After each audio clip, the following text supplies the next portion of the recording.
Hey, welcome to the One Piece at a Time Distilling Institute with your host, the alchemist of Indiana's Black Forest, Alan Bishop. Hey, this channel is all about home distilling and legal distilling. If you've got questions, reach out to us in the comments below, social media, or via bishopshomegrown@gmail.com. And don't forget to check out thealchemistcabinet.com. Hey guys, back with the One Piece at a Time Distilling Institute. Had to get a little coffee in me, maybe even a little nicotine, but checking in to answer your questions as always. And I have a question here. I believe it came in through Facebook from Steve. Actually, I believe it's a series of questions. So let's get into it and see what we got. And as always, if you have questions, reach out to me, bishopshomegrown@gmail.com. Any of my social media, YouTube comments below. Check out thealchemistcabinet.com. So I have a question. When mashing in, can we cook our grains with a full amount of water versus porridge-like consistency? Will it affect amylase efficiency? That's a great question, and I've seen this a lot with home distillers where they're making like super thick mashes initially and then adding water.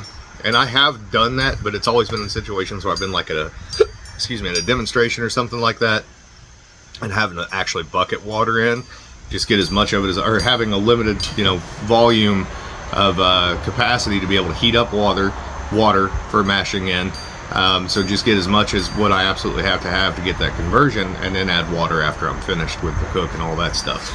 It's not necessary. So at all commercial distilleries, we add all the amount of water that we're going to use or need from the get-go in the very beginning. So we do a half of a fermenter full every day, which is 600 gallons, so 1200 gallon total fermentation. So usually we're adding between 450 and 500 gallons of water as soon as we start. We don't, add half the water, cook it in, and then convert everything, and then basically add more of the water and then be done with the cook. We just do it from the start with the amount that we need to get to where we're going. And that is the correct way to do it. It won't hurt your amylase at all. It won't hurt your beta or your gluco at all. It works just fine like that. In fact, the only reference I have for making those heavy porridge styles of mash-ins were from a guy who moved to Lexington, Kentucky, and published a book back in the 1820s. I can't remember his name.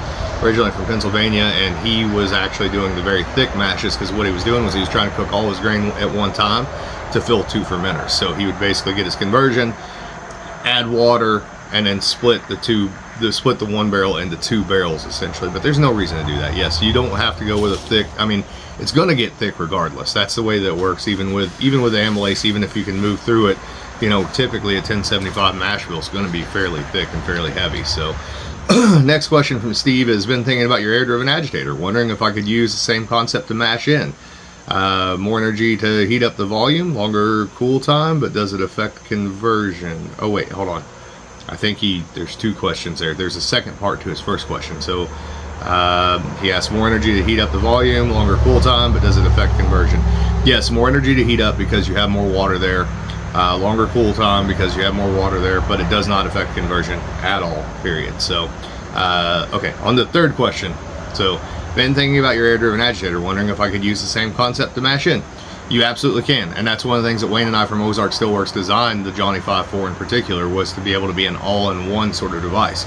So I've actually done a couple videos here where I've mashed in or cooked directly into the Johnny 5, and then fermented directly in the Johnny 5, and then distilled directly off the Johnny 5. So the first 3 steps of my normal 4 process, distillation process, because I do double pot still distillation, the first 3 steps were all done in the same vessel: cooking, fermentation, and distillation. The nice thing about it is I was able to cook and agitate more than enough with the air sparge on it, as long as it's turned the right direction, like we discussed in a previous video, without any scorching whatsoever.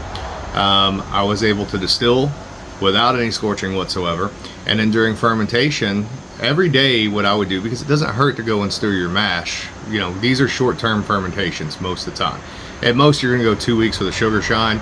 Yeah, you probably shouldn't be stirring that every single day, because you could get some bacteria, but with your all grain stuff that's going to ferment out in 3 or 4 days, doesn't hurt anything to stir it once a day. And if you ferment directly in the Johnny 5 boiler, you're going to probably want to hit it with air anyways. That way it gets all that stuff up off the bottom, because you know it's going to make a yeast cake, and even though there's more than enough air there to drive that yeast cake off before you start your distillation process, to me it makes sense to keep it from sticking in the first place. So every day when it was fermenting, I'd go down, just open up the air valve, hit it real hard with air one time for just a minute or two, and then turn it back off. That also seemed to speed up the fermentation time. That's the interesting thing about using this compressed air. It's not bringing the temperature down. In fact, with the distillation and the cooking process, it made everything heat up faster, because all that water is circulating, all that liquid is circulating in there, so you don't have thermal stacking, you don't have heat stacking. So let me see, I think there is some more questions here. Let me see what he's got.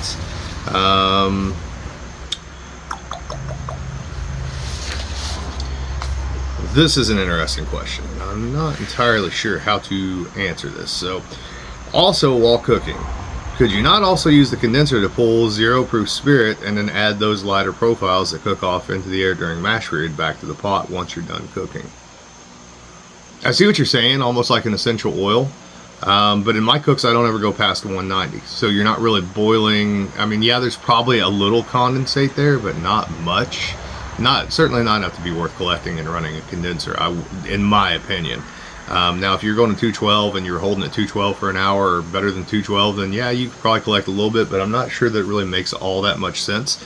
I also don't think that you're going to get as much of the flavor as what you think you're going to want. You'd be much better off to, in my opinion, on a doubling run, go down below 20 proof and go between 20 and 10 and pick up your sweet water. That's going to be the essential oils, basically, of the raw material that you started with, and since you have to distill anyways, it can already be built in as part of your process. So, also, is it possible to combine an alcohol vapor stream from one still to a small vapor stream of a zero proof run, deflag on the alcohol stream so you can adjust final proof?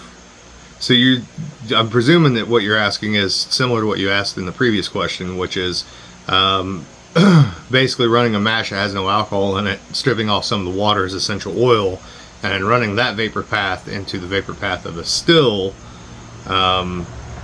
that's actually running alcohol with reflux, and then you're using the non-alcoholic vapor to then proof down the vapor of the alcoholic vapor. That's a really weird way to phrase that, but I think that's what you're asking.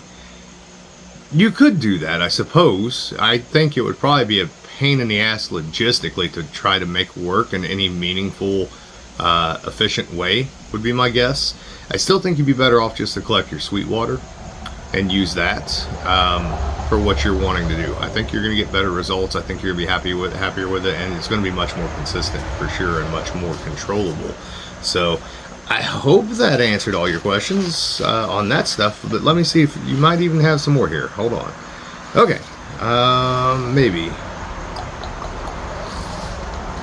It actually looks like okay, let's see. So he asked that because it's been rolling around in his head for a while. For example, my pineapple rye, I don't get pineapple till tails, but if I had a pineapple zero proof rum, I could add pineapple flavor earlier without any fusel oil contamination, like if I was just trying to blend. You can essentially do exactly the same thing with that sweet water I just talked about. That's really a way of really pushing those delicate volatile flavors over much more so. And then you use that as part of your proofing water. Don't use it as all of your proofing water. Use it as part of your proofing water. So those are some pretty intense questions, and they took some thought. So I appreciate those greatly, and thank you for sending them along, man. So as always, reach out to me, guys. I love y'all. Later.